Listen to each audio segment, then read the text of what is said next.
এক গ্রীষ্মের দুপুরে আকাশ থেকে যেন আগুন ঝরছে।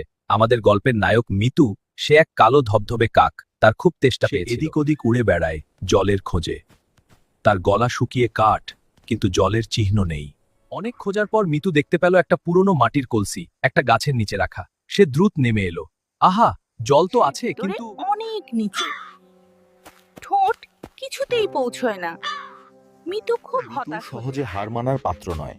সে কিছুক্ষণ চিন্তা করলো, আর তখনই তার মাথায় বুদ্ধি এলো। সে আশেপাশে পেল খুঁজতে ছোট ছোট নুড়ি পাথর। মিতু ঠিক করলো একটা একটা করে পাথর সে কলসির মধ্যে ফেলবে। এক নুড়ি, দুই নুড়ি, তিন নুড়ি। মিতু একটানা পাথর ফেলে চলল। তার পরিশ্রম দেখে জলও যেন একটু একটু করে ওপরে উঠতে শুরু করলো। অবশেষে জল কলসির মুখ পর্যন্ত উঠে এলো। মিতুর আনন্দ আর দেখে কে। বুদ্ধি খাটালে যে কঠিন কাজও সহজ হয়, মিতু আজ সেটাই প্রমাণ করে দিল।